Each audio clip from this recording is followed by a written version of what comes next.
Welcome to the Reform Will Fix It local election tour, live from Hull in the county of Yorkshire.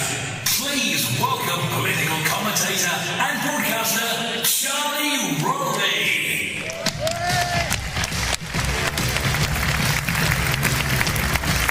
Hello. Hello. Nice to see you.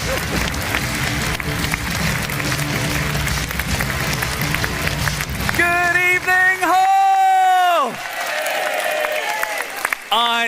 I know it's a Monday night, but you can do better than that. I said good evening, Hull! Oh, and are you looking forward to tonight?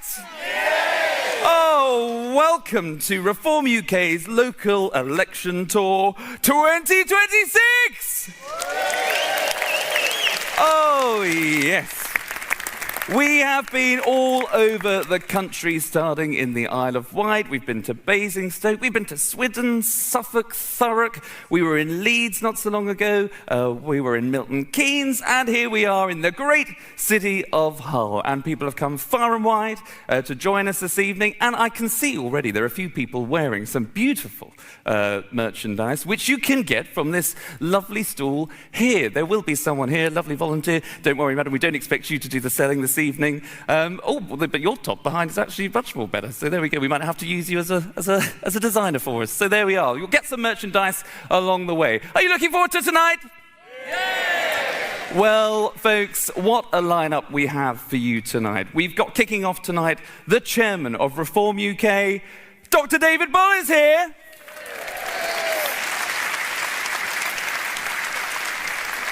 He will be followed by your Mayor of Hull and East Yorkshire, Luke Campbell is in the building.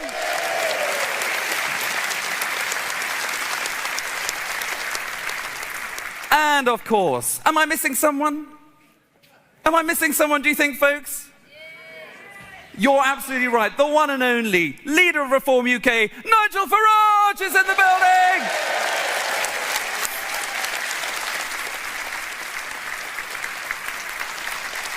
But, of course, tonight is all about you. There are residents here. The majority of people in this room are residents. They're not members of Reform UK. We've got candidates, and we do have members and supporters. We'll be talking to all of those very shortly, including a couple of interviews that are going to be absolutely rip-roaring. I'm sure of it, because I'm doing it. So, without further ado, this is the part where we go down into the audience, we get some audience reaction, it's audience participation. It's my favourite part of the show. It's when everyone starts to relax. Now then. Hello. Hi. Can we come to you? You're wearing some lovely merchandise here. Yes, I am, because I just love Reform. She loves Reform, ladies and gentlemen. There we go. Are you not a candidate at all? You're just a member or resident? Or I'm just a member, which I think is pretty good anyway. But I am contemplating sort of getting involved more fully.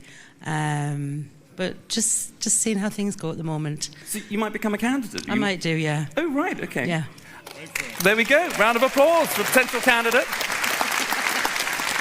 Just very quickly, because I think that struck a chord with the room. Why, I suppose, what is it, I suppose the question is, would you move from just being a member and supporter to being a candidate? What is it that's pushing you in that direction to actually become a candidate? I just feel quite strongly about some of the things that are happening in our country at the moment, which to me are pretty negative.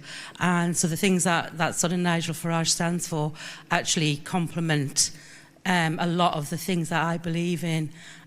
So I do get quite a lot of negativity towards me and from my own family. And I just feel like I'm not going to listen anymore, and I want to just like prove to myself that I can do something. And it's been years, and I've thought about politics, but it's just where I've fitted in, and this is definitely where I would fit in. There you go. There you go. Round of applause there, ladies and gentlemen. Now, if, like that fantastic lady there, you want to stand, there is a stand for me, stand just in that corner as well, there as well. You can go over there, you can sign up, you can put your details forward, and someone will be in touch. And I think we've got some more candidates in the front row here, have we not? Hello, sir. Hi there. What's your name and where are you standing? My name's Duncan Graham, and I'm standing in Marfleet. Very good. Do we know it? And we'll just come across the front row because we've got a few more candidates here. Hi there, I'm Craig Gadd. I'm standing in Bricknell Ward. There we go. Bricknell Ward. People know it. All right. Hello. All right, my name's Aaron Pickering. I'm standing in Long Hill and Bilton Grange. There we go. And finally... Hi, my name's Richard Kelly. I'm the chair and I'm standing in South Coats. Very good. Round of applause for some of our candidates here. Right. You've heard from candidates, you've heard from residents and members of the public. You're now going to hear from two fantastic individuals. And this is the moment, actually, ladies and gentlemen. As you can see, I'm walking backwards, which is the general direction of my career. These two individuals, one is a county councillor across the country, not from this local area. The other is a political activist. He is a campaigner. He does all kinds of things, which you're going to hear about now. So please, Hull, give a very, very warm welcome to your two guests. First up this evening, it is Natalie Oliver and Jack Anderton!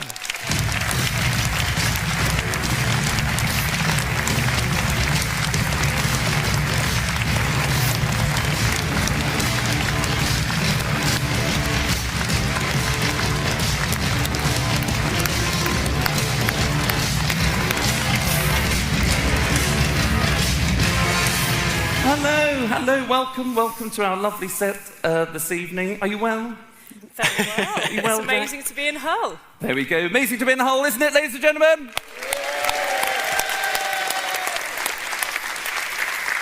Now, Natalie, can I start with you? You are a county councillor for... Lincolnshire. And you have a lot of responsibility in Lincolnshire. Yeah, no, absolutely. It's really interesting, actually, because the whole rally this time last year was the first Reform rally that I came to when they announced Luke Campbell as the candidate.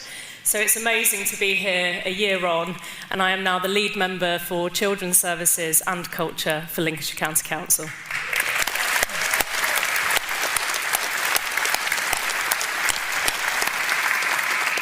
So you've obviously stood as a candidate before, you've obviously got elected as a Reform councillor. Why should people in the room that we were just hearing from some of our audiences that are members of Reform, are thinking about becoming candidates, why should they stand? Why can they make a difference? And why local government? What's the importance of all of those?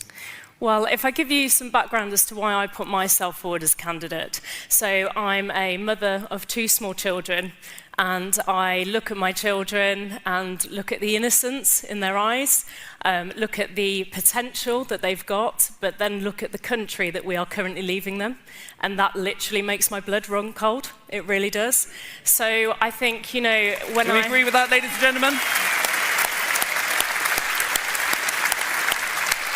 So in terms of that, I think, you know, from one parent to another parent, from one patriot to another patriot, if you have got what it takes and you've got some incredible knowledge and skills that you can bring to the table, and your passion is about saving your country and getting Nigel Farage into number 10, then please put yourself forwards and help your local area and help with this movement in the drive to do so. Do we agree with Natalie Oliver? I think we do. You mentioned the future there, and obviously thinking about children and younger people coming forward. It is their country that, you know, we have to leave behind. Just looking to your right, Jack Anderton, who is very young. Very youthful. Very youthful. Future rising star. Jack, you do so much. You're a political campaigner, you are an activist. Tell us everything about what you do, and don't be modest, because I'll tell them otherwise. Well, obviously Reform have been on tour the last month or so, touring across the country as part of the local election campaign, supporting candidates, supporting campaigns across the country. And I have actually been on my own little mini tour across universities of our country. So I was inspired and really motivated after the assassination of Charlie Kirk to travel around British universities, which used to be bastions of free speech and debate, and have wavered in the last couple of decades or so. And I wanted to bring Reform's message, my message, to university students and university campuses across the country. So I've been all the way to Edinburgh, to Exeter, and I've got to say the response has been broadly positive. At York, I had a 400-person protest against me.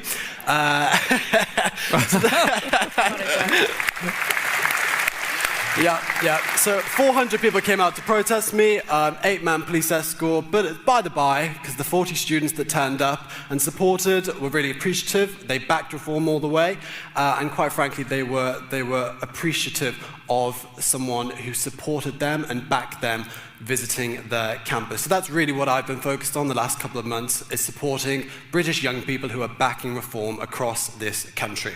Yeah, it takes guts, doesn't it, to get out there, people?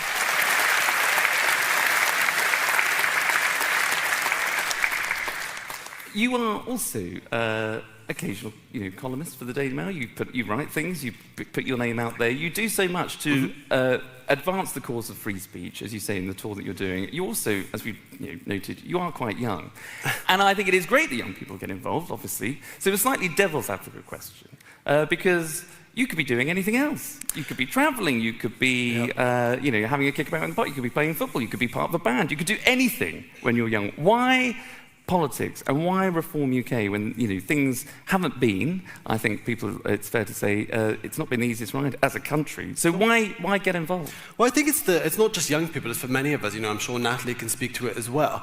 Being a part of this movement is a sacrifice. You're sacrificing your social life. You're sacrificing sometimes your career in service of this movement. And I think that's the really important thing. My mother and father, I think, would have much preferred I would have gone into banking. But instead, unfortunately for them, I went into politics. But I do it because I love our country and I want to save our country. And I've only ever seen, and young people have only ever seen, Britain in decline. And reform is really about reversing that decline and bringing back hope for our country.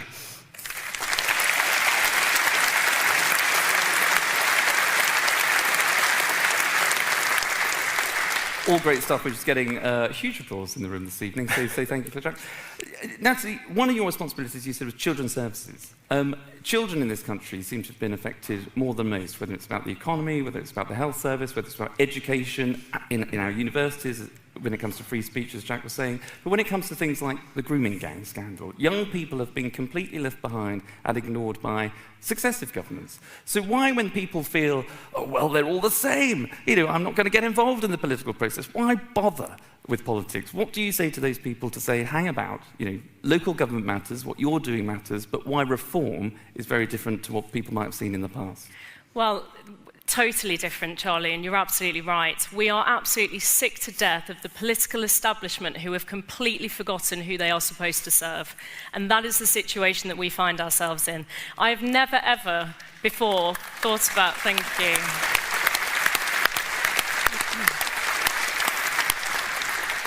So I've never thought about a career in politics. That has never been on my horizon. As I say, I've got 2 children myself. I've got my own business. I've worked in the private and public sectors in the past.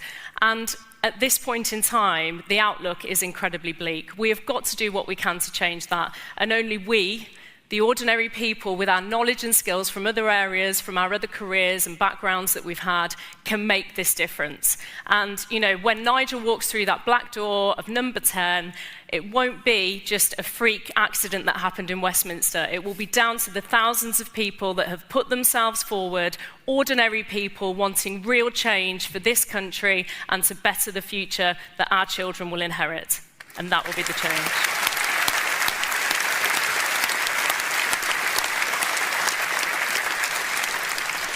Amazing stuff there. So very final question to you both, and it's a quick one. If you're knocking at my door and I open it and you say, hello, Charlie, I'm Natalie, what is the message? Why should I vote reform on the 7th of May? And that's a question to both of you, but Natalie first. Okay. Well, there is no other option, Charlie. Either you vote Reform UK or we have more of the same political establishment that we have been suffering for decades. We have got to make real change, and Reform UK are the only ones that can deliver that. So please, vote Reform on the 7th of May and get thousands more councillors, and let's start to really make that change.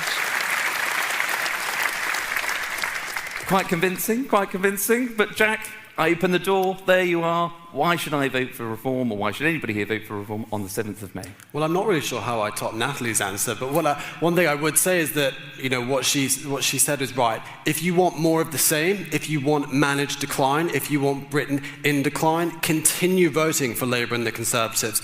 If you want a reversal of that, if you want a better economy, if you want mass immigration stopped, if you want better paying jobs, if you want a better future for your children, then vote for Reform UK and vote for Reform UK councillors on May 7th. There we go, ladies and gentlemen. Ladies and gentlemen, please give it up to my two superstar interviewees, Jack Anderton and Natalie Oliver!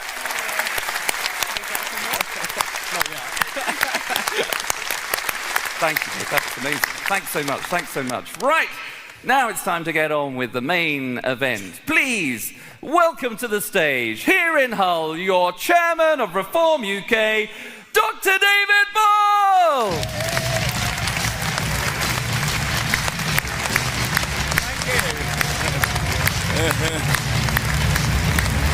Thank you.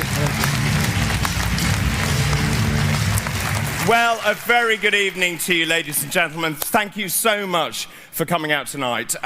What I have to say is that I've been around this country for the last 9 months. I reckon I'm the closest to knowing what is going on the streets around this country. And there is a sense of change, a sense of desperation. People want to do things differently, and they want a party that listens to them. And it really doesn't matter where I go. In fact, whether it's Wales or Scotland, indeed, in Liverpool, they were voting 80% for Labour at the last election. That has been half decimated to 40%, and we are on the rise. There is no doubt that Reform UK is on the ascendancy, and I believe passionately we will become the party of government thanks to people just like you.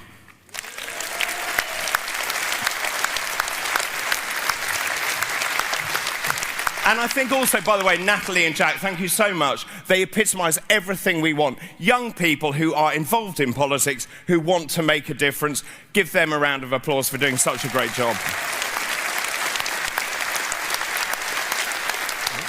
And Charlie, thank you very much indeed. Ladies and gentlemen, Charlie Rowley.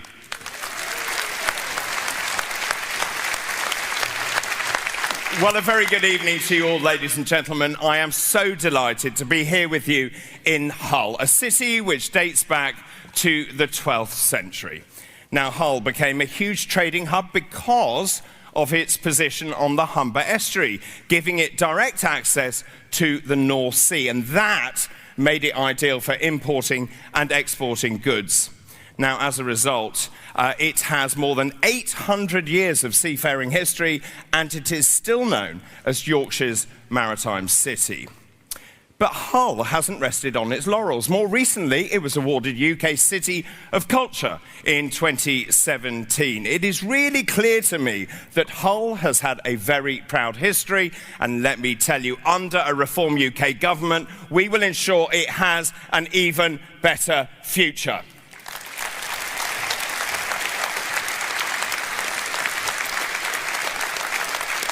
Now, this part of the country is also really interesting politically because there are 3 parliamentary seats covering Hull.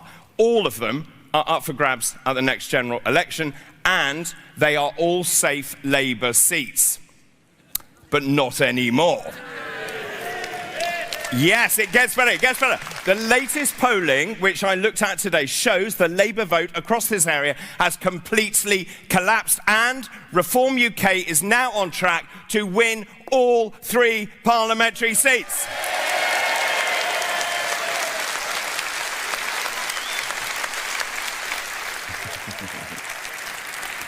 I think that is nothing short of extraordinary, don't you? Well, some of you here tonight are supporters of the party. Some of you are members, but actually, many of you have never had an affiliation with a political party.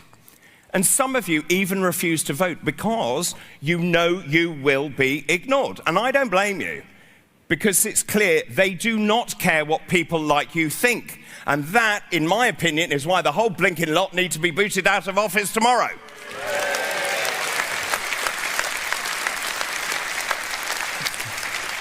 Now, we had a choice. Instead of sitting back and watching the decline of this once great nation, Nigel, Richard Tyson and I decided to do something about it. We founded Reform UK just 5 years ago. Think about that. Only 5 years ago. And look at the wild journey we have been on. Now, the media and political commentariat keep telling us we have peaked. They said, David, you have peaked when we were at 2%. They told me that again when I was deputy leader. We were polling at 9%.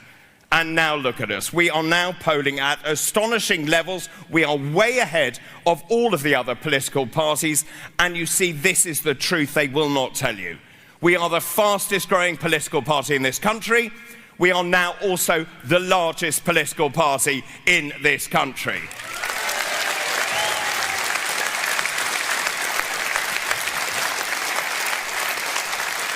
And since I've been chairman, we have gained, wait for this, 5,000 new members every single month and still growing. We now have 8 members of parliament and we are not stopping there. And we have led the last 250 opinion polls, and the latest polls show us on course to win a thumping parliamentary majority.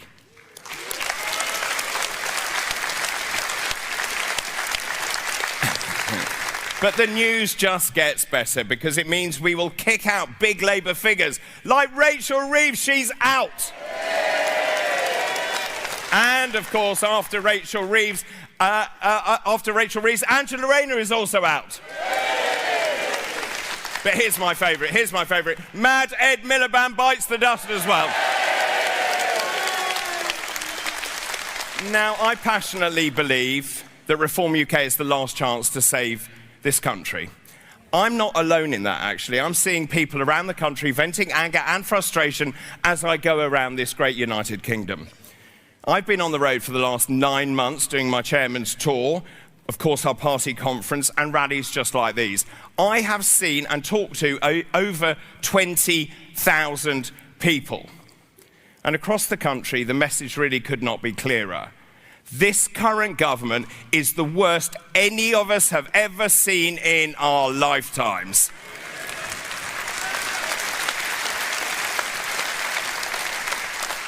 You see, the problem is this: the government is directionless, rudderless, devoid of principles, policies, and lacks any kind of coherence.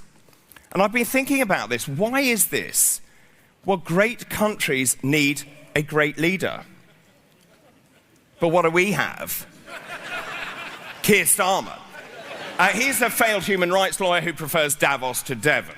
He is a man who languishes with a net approval rating of, wait for this, -47. Ooh. So, in fact, his approval rating is now so bad that at this point, the taxman, rail replacement buses, and even the BBC is more popular than the current Prime Minister. Look, the Labour government is out of ideas and out of time. They have absolutely no idea what they are doing. They are like a supermarket trolley with a wonky wheel. They are all over the shop. And this government knows that it is in deep trouble and is now lashing out at us and grasping at straws. They keep accusing Reform UK of wanting to privatise the NHS. You've heard that, haven't you? Many times. Well, I'm a medical doctor. I also happen to be the person who wrote our health policy, and this, ladies and gentlemen, is a blatant lie. It smacks of desperation, and let me be very clear, under a Reform UK government, the NHS remains free at the point of need.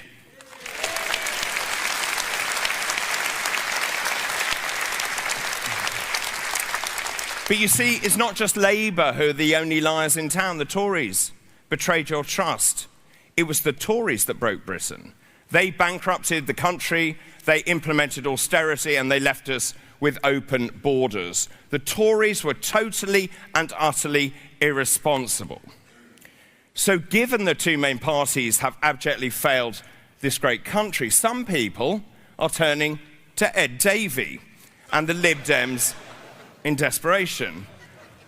Let me be very clear, they are not a serious party. Ed Davey is a clown. He just is a man who wants attention. They want to drag us back into the EU, by the way, against the wishes of the British people.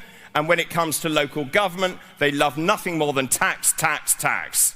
Their average council tax rises are higher than any other party. So if you vote Lib Dem, you will get open borders, higher taxes, and lawless streets. Which really only leaves Zach Polanski and the Green Party to consider. And look, in case you're in any doubt, I want to give you my clinical diagnosis. Zach Polanski is utterly bonkers.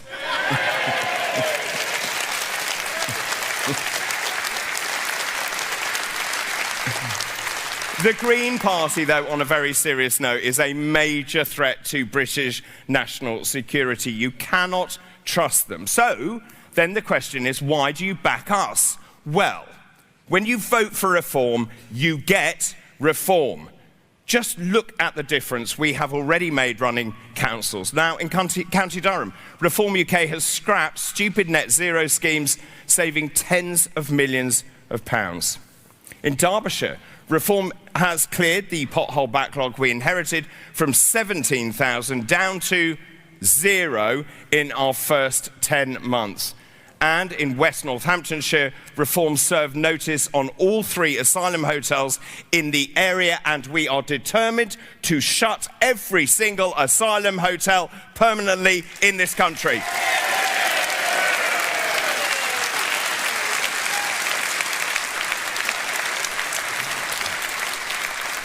But now we need your help. This is your chance to be part of our movement and change British political history. We need people to stand for us at these elections in just over 5 weeks' time. So if you're up for the challenge, you can apply online via our website. I want to end by saying just this. In 38 days, on May the 7th, it's your opportunity to vote. For too long, you have been taken for granted, you have been ignored, and you have been let down. And that can end now. This is your chance to change your future, and the only way to do that is to vote for Reform UK.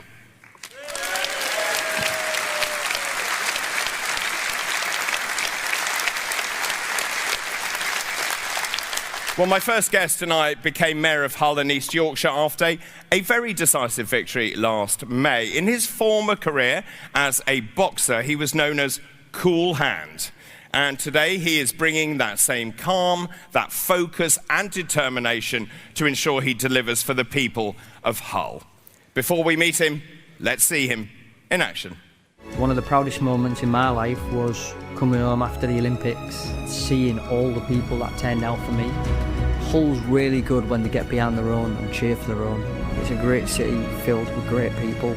I'm proud of who I am, where I come from and what I do, and I want to represent the people in the right way. I want to do it for my family, I want to do it for the community, and I want to do it for my country. That's what I want to do now. I want to commit my time to making this place a better place.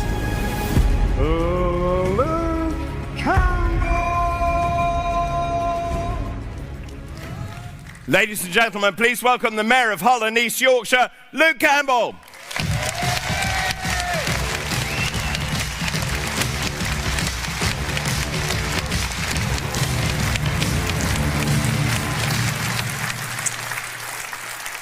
How is everyone tonight? Good, good. It's great to see everybody. It's great to be with you tonight. For those that are tuning in that don't know me, my name's Luke Campbell. I'm an Olympic champion. Thank you. I'm a proud Yorkshireman, and I'm your mayor. Thank you.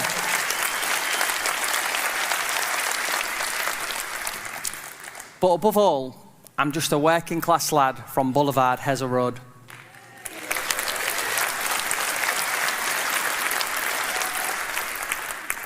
I grew up here. I know what the place stands for. I know the people, I know the struggles, and I know the potential we have. The fighter mentality, now that's this region. I didn't come into this role through politics. I came in through pressure, through discipline, through getting knocked down and getting back up again. Boxing teaches you something powerful. Nobody is coming to save you. You either show up or you fall behind. You either fight or you quit. And I made a decision a long time ago, I don't quit.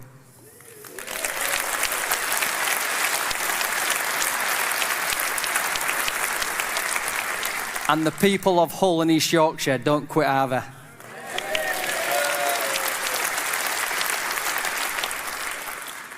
Now, I brought that same mindset into this role because what I've stepped into here, I've got to be honest with you, it's not easy. There's criticism, there's noise, there's people who doubt you, and there's people who want you to fail. But let me tell you something tonight. I will not stop.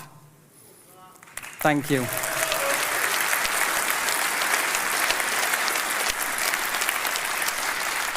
I will not be distracted, and I will not fail this region. Why I stepped up? I didn't do it for status. For those that know me personally, they know that I don't like the limelight. I don't like the attention, and I'm not interested in the glory. And I'm certainly not interested in politicians who have bigger egos than their capabilities. I think we know what we're talking about there.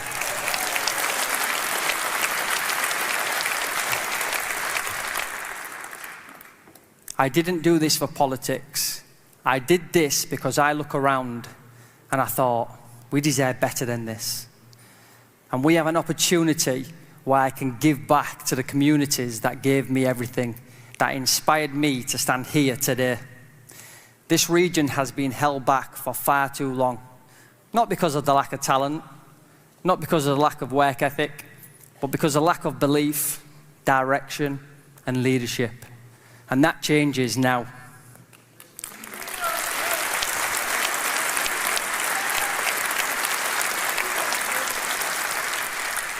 We are building something real.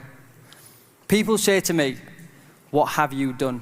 And I tell them this, you don't jump into a car with no engine and expect to go anywhere. Right now, we are building that engine. We are putting in place the infrastructure, the systems, the people, the right people that care about where they live, have skin in the game, and are passionate about delivering success for this region. That allows us to move this region forward properly. We've already secured hundreds of millions of pounds of investment because for the first time in a long time, people believe in this region again. This isn't about ticking boxes. This is about changing lives. Local people, local opportunities. Everything I do comes down to one thing, local people first. Thank you.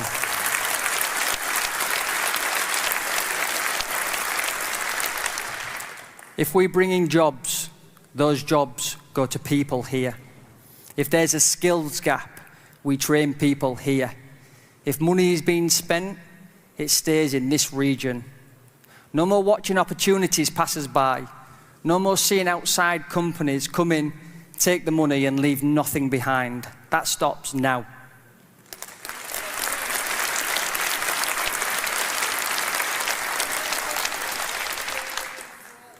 What people actually care about. Let's be honest. People don't wake up thinking about strategic visions. They care about real life. They want a bus that turns up on time. More job opportunities. A chance to build a great future here for their family. A system that actually works for them. That's what I'm focused on. Not headlines, not politics, just results. Community is where it all starts. One of the first things I did was put aside £1 million community fund. Because I believe change doesn't start at the top. It starts in your home. It starts in the street and in the community. I want to bring back what's been taken away from us. I want to massively invest in our community centres. We all know back when we was young, we could go for a couple of games of pool, some darts, spend £1 or £2 in tuck shop, have fun, laughs with friends in a safe space. I want to bring back to life what we knew worked, but make it even better. I'd like to support the young mummies and parents. I want to continue giving our younger generation fit, healthy, active, off the games and out playing fun, playing real games, sports.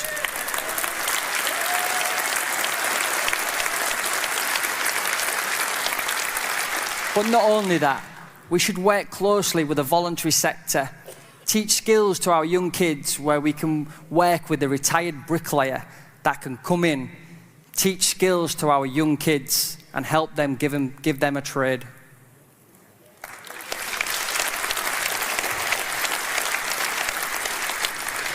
Community centres full of life, safe spaces for people, support for families, opportunities for people who's been overlooked. Because when communities are strong, everything else follows.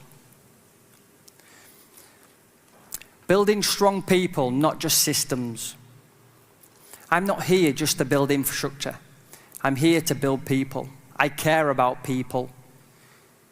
We need to start teaching our young people things that actually matter. How to handle pressure, how to control their emotions, how to deal with anxiety, and how to stay strong when life hits them. Because let me tell you this, resilience isn't about bouncing back. Resilience is about being strong enough that you don't have to break in the first place. And if we teach that early, we change everything.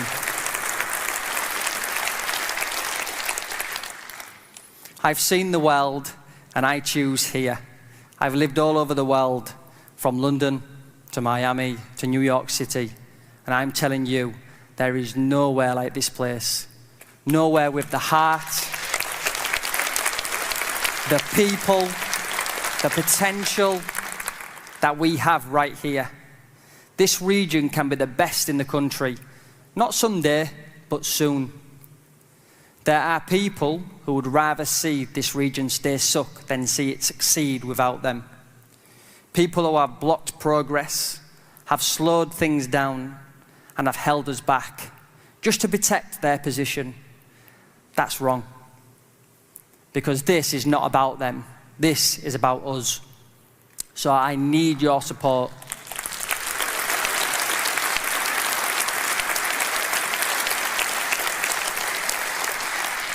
These local elections matter. If you want progress, if you want change, if you want this region to finally move forward, then we need to vote reform. We need people who will deliver. Because with the right support, we can go further, faster, together. Reform is the only party that will do that.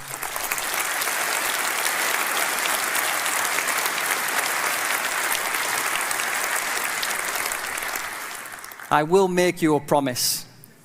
We have 4 years. We are on a mission to leave a legacy that this region has never seen before. I've never been the biggest talker. In boxing, I let my actions speak louder than my words. And I will do the same here. I will talk less, but deliver more. I will not overpromise and underdeliver. And I will fight for this region every single day. This is our time. This is our moment. Let's take it together. Thank you all. Thank you.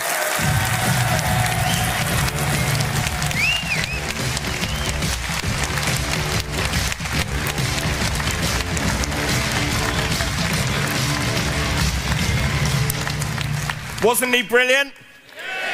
What a brilliant mayor. Well, that brings us nicely to our final speaker. Who could that possibly be, I wonder? Well, he's a man not afraid of a political fight. He took on Nat West and he won. He then took on YouGov and he won.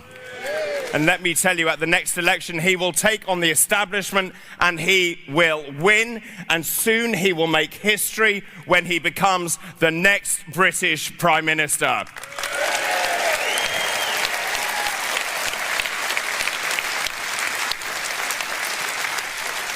Before we meet him, let's see him in action. We are all ships rising on a turquoise tide, headed towards winning the next general election. this government is deep in crisis. They are not fit to govern. The Conservative Party are riven. There is a new, strong, unified party, the party that stands up for decent, working people, and we are the party on the rise. The energy has been unbelievable. The enthusiasm has been extraordinary. You are the people's army. Reform is now in government. And the big shout-out message, and it's very, very clear, is if you vote reform, you get reform. And when it comes to country, of what a nation is, this is where I do personally want to confront the Prime Minister head on. No one cares more about the state of this country than I do. There is nobody more determined than me. But I tell you what, folks, that was just the beginning. Thank you very much indeed.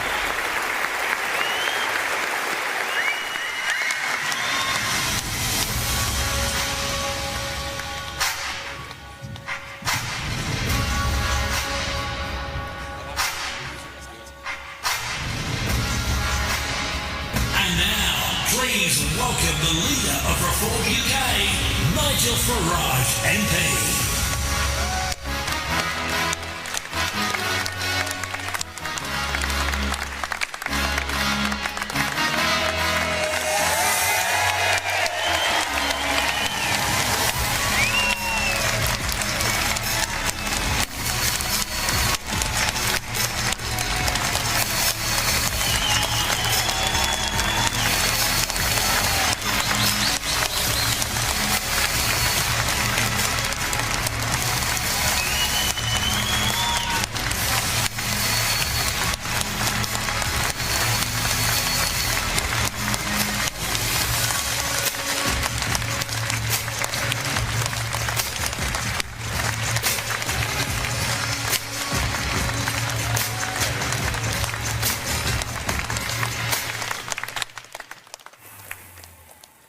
Good evening, Hull. Well, this is terrific. I was on this very stage this time last year when we introduced local hero Luke Campbell as our mayoral candidate. And I thought, I don't know, how's he going to get on? Can he really, are the people of Hull really going to vote for Luke and vote for reform? And he didn't just win, he won the mayoralty by a mile, and a year on, I got to tell you, he's an honest, straight guy doing a superb job for your city. He really is.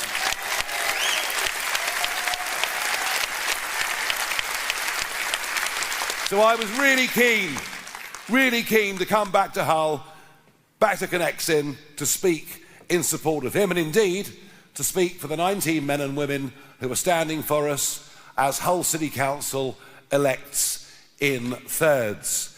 He has been up against it. The administration against him, all the local councils against him. It has not been an easy first year.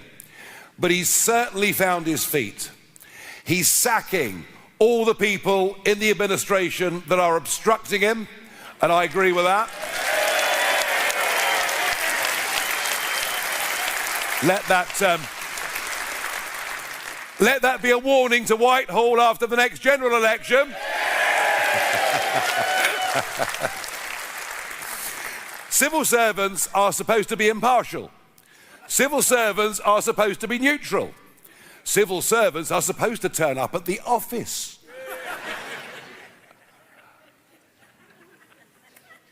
But now there's an opportunity.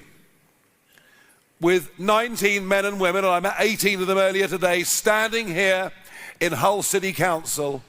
If we can do our stuff here on May the 7th, sweep the board, hold the balance of power on Hull City Council, that will give Luke a massive, massive step up. He won't be obstructed. And you know something?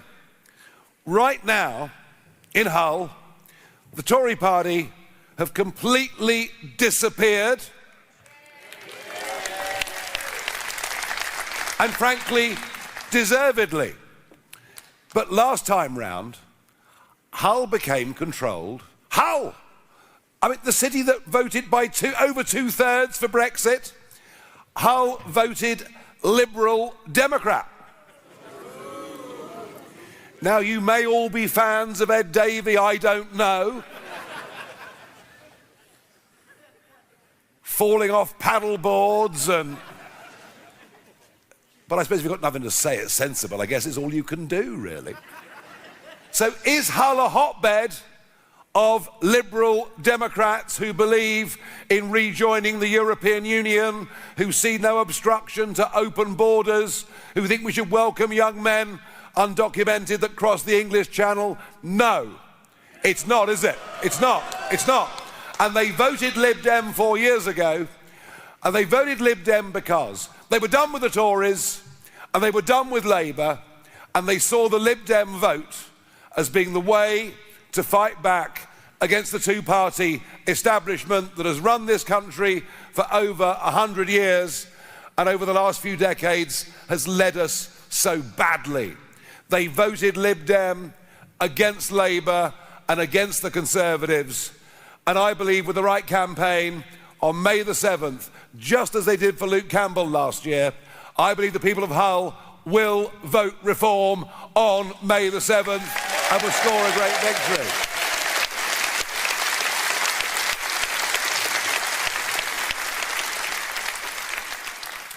Now, I spent over a quarter of a century battling against the odds for our country not to be governed from Brussels, to take back control of our borders, control our own lives, and in the end, we got it. In the end, we got Brexit. We voted to leave the European Union and take back our independence and self-respect. But sadly, the Conservative government never really believed in it, didn't deliver it properly, and now, piece by piece, Labour are taking us back in. And that's what motivated me 20 months ago to come out of political retirement. I wasn't retired completely. I was busy having a great job at GB News, which I absolutely love.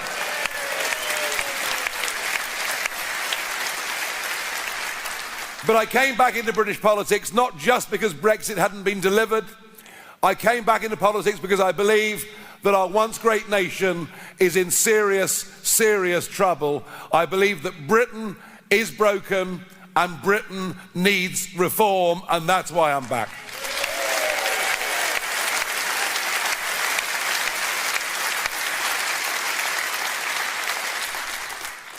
And this Prime Minister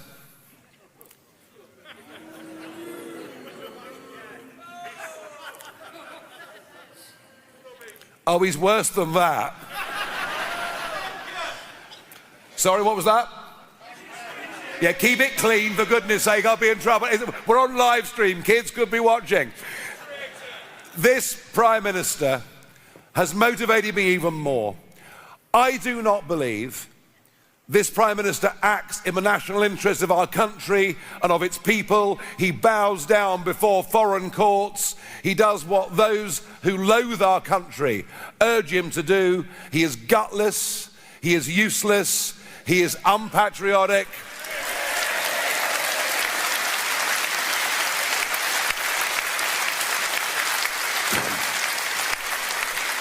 And on May the 7th, when people vote in Scotland, in Wales, in all 32 London boroughs, here in Hull, right across the West Yorkshire, the North East, the Midlands, the North West, East Anglia, and so on. This is the massive, massive set of elections, the biggest electoral test that will take place between now and the next general election. And right at the minute, we are in the driving seat. Right at the minute, we're topping the polls and doing well. And if people overwhelmingly vote reform on May the 7th, vote reform, get rid of Starmer. That's the big message.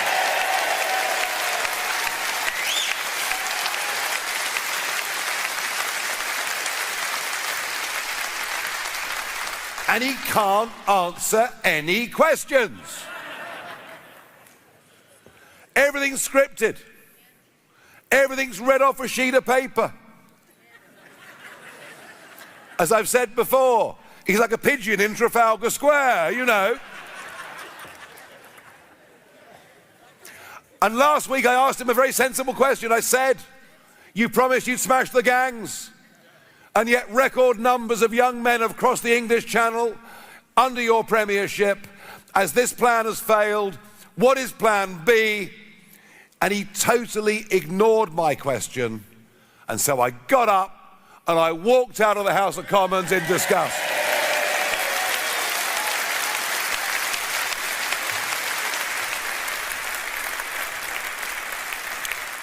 But he can't lead, he only follows. He tells the Americans they can't use our bases. Then, regardless of that, missiles get fired at a British military base in Cyprus. He then says they can use our bases. But then it's time to send the Royal Navy. Oh yes. The nation of Nelson. It's time to send the Royal Navy to defend British sovereign territory in Cyprus, and it takes us 3 weeks and 1 day to get a single vessel there. Our armed forces, hollowed out by 14 years of Conservative government, and now a Labour Party that promises to spend money on defence and does not do so. Can you imagine how this makes us look in the eyes of the world? What a shameful moment it is. And we go on, of course, because of the situation in Iran, not just to oil and gas prices getting higher, but now meetings today in number 10 about potential energy shortages. Ladies and gentlemen, we have an estimated 10 billion barrels of oil and gas, both offshore and onshore. We should not be worried about shortage of supply. We should not just be self-sufficient in energy. We should have a massive oil and gas industry employing tens of thousands of people and be an exporter. And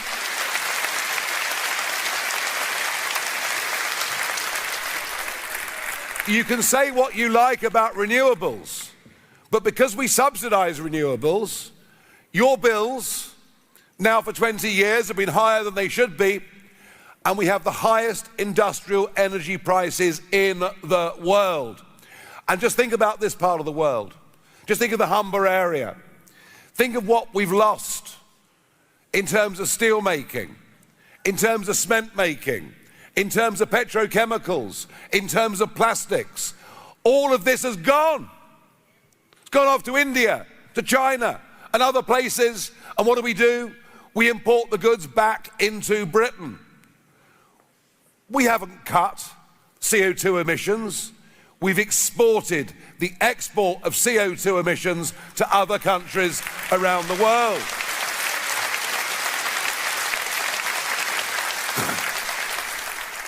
And as for Kemi Badenoch today,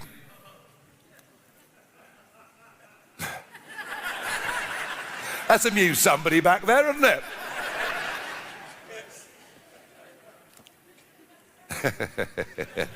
It's the trouble, it's infectious, isn't it? As for Kemi Badenoch today, saying get Britain drilling, she was the high priestess of net zero and renewables just a handful of years ago, and it was the Conservative government that put 75% super taxes, stopping companies investing in the North Sea, a Conservative government who forbade any onshore exploration of gas, a Conservative government who weren't willing to give out the necessary licenses.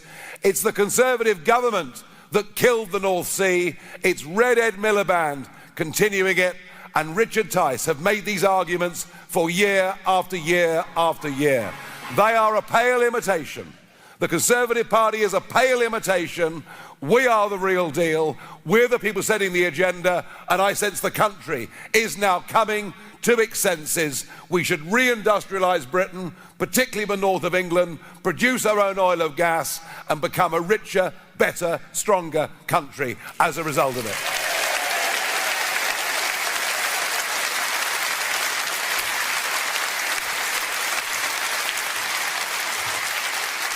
And it's worth thinking here in Hull, on the North Sea, on the other half of the North Sea, the bit the Norwegians have, the intelligent, well-led Norwegians. There have been 49 new drill sites in the last year, in the same fields that stretch over into British waters. 49 new drill sites, 0 in this country. We deserve leadership. We deserve courage. We deserve people in government who know how to run business and know how to make money. Otherwise, we're doomed.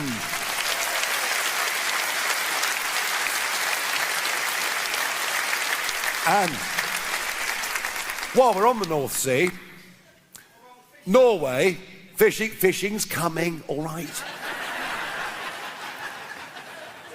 It's like having a prompter up at the back there, isn't it? While we're on the North Sea, Norway has a 200-mile exclusive economic zone, and all the fish and all the fish management within those waters is controlled by Norway.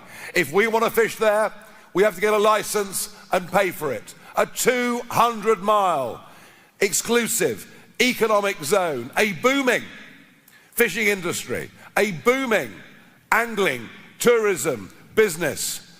And I thought with Brexit, part of it was about getting back our territorial waters to the benefit of Hull and Grimsby and Fraserburgh and many of these great North Sea ports.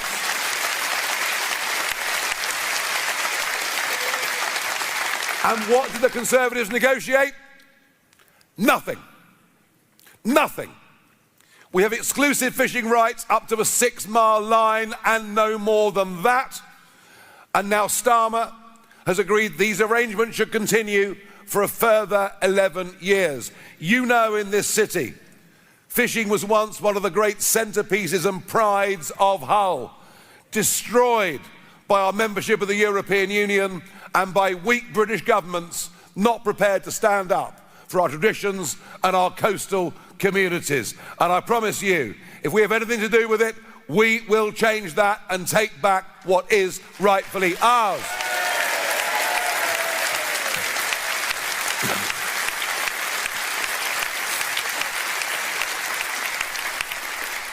But I'm afraid we have problems that are even more serious than the economic situation, than our military situation, and that is our social situation now in our country.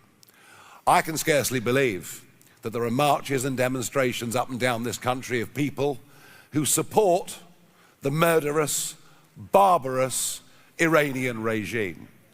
I can scarcely believe there are marches up and down this country at which they chant anti-Semitic slogans against the Jewish community, the kind of thing we all thought had gone over 80 years ago. I cannot believe that we have British police forces in the north of England and in this county of Yorkshire who've been prepared to turn a blind eye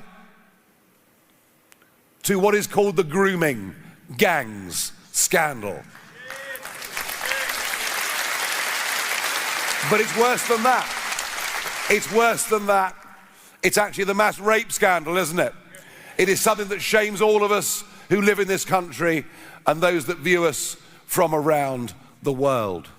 Immigration into Britain works if those that come play their part and integrate, and generally we've been pretty good at it compared to many other countries in the world because we're a proud, tolerant people. But I'm afraid what's happened in the last few years, and again, Boris Johnson,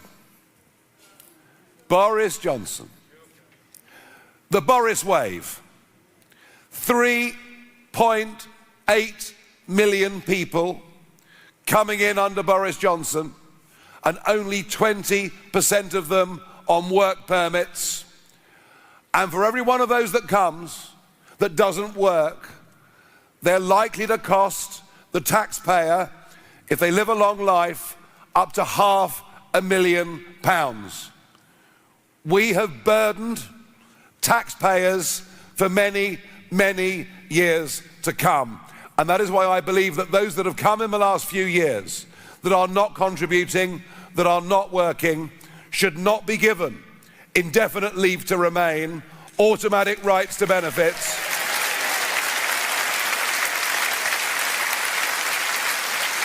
We literally can't afford to do it. And a 10 million increase in the population. Well, no wonder there's a problem getting a GP appointment. No wonder driving around our motorways has become such a blooming living nightmare. We've overpopulated the country. And there is nothing in this. There is nothing in this that is prejudiced against anybody. It's about what is in our interests of our people in our country and about putting British people first. That is what it's all about. That's what it's about. And as for the boats, well, I was going out into the English Channel in April and May 2020, filming the boats, putting it out on social media, and saying, why are the mainstream press not covering this? And I predicted that there'd be an invasion. It's now 200,000 people that have illegally crossed the English Channel. You've got them living in Hull, haven't you? Got them living in a Hull, in a hotel that once Queen Victoria and Prince Albert stayed in. You've had crimes committed by some of these young men in Hull, and I won't even go into the horrible details. Nobody that comes here illegally as a young man and chucks his passport and phone into the sea at the 12-mile line, not only should they not be given a hotel, not only should they not be given the right to stay, because they've come from countries like Iran and Afghanistan, we have to view them as a national security risk to the future of our country.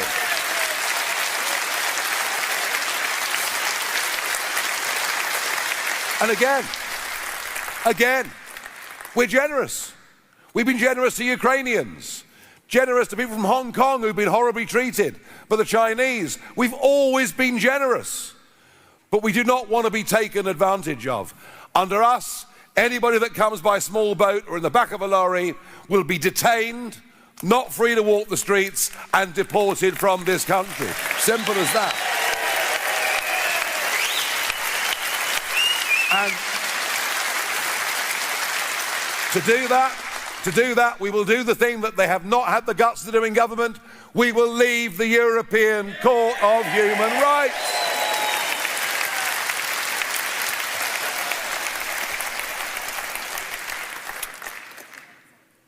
May the 1st last year, we won control of 10 county councils outright, and minority control of 2 others.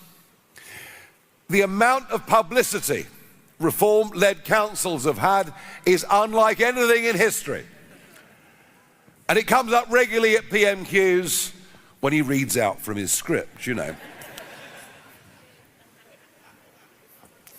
Nearly 1 year in, I can say with some pride, we've managed to cut and save hundreds of millions of pounds, and our council tax rises are lower than that for any other party. And just with that, and with what Luke has managed to save here in Hull, you know with us, your money will be better looked after by Reform than it will by anybody else, and I'm proud of that record 1 year in.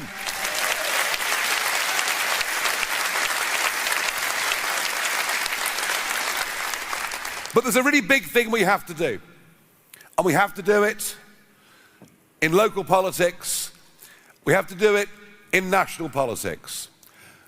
I think all of us in this room recognise the very, very serious problems Britain's in, the dangerous problems Britain's in, the sheer level and speed of decline, whether it's in the economy, law and order, whatever it may be. But we're not here. We are not here to stick two fingers up to the establishment, even though they deserve it. No, we're not here to do that. We're here to say to you that our job is to spread the message of one 4-letter word. Hope. Our job is to give people hope. Our job is to give people the feeling they can vote for people who are not cowardly, who won't follow opinion polls, who won't be put off by the storm they get on social media or abuse in the street from the hateful left who want to shut down all debate and cancel anything that is even vaguely patriotic. No, what people need is to believe we're going to get a government in Britain that will stand up for the right principles, fight for the right principles through thick and thin, face down the extremists, and get back proper British patriotic values from our schools right the way through. That is our job, is to spread hope, and that is what I intend to do.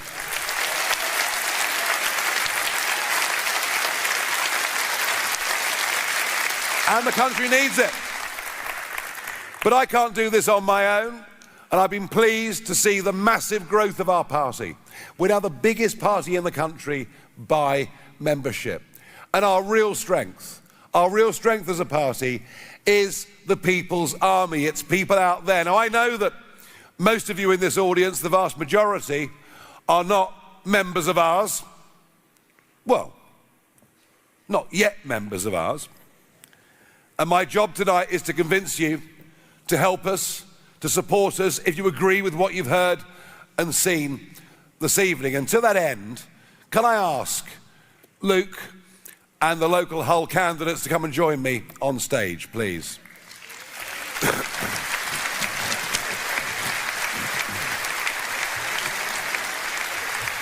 Now, the reason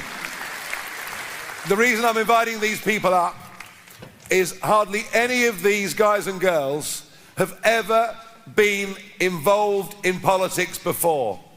But they put themselves forward to stand for reform because they believe something must be done. But perhaps even more deeply and even more emotionally, there's a growing feeling now, given where the country is going, that we may represent the last chance to bring some decency back to this country. We may well be the last chance. And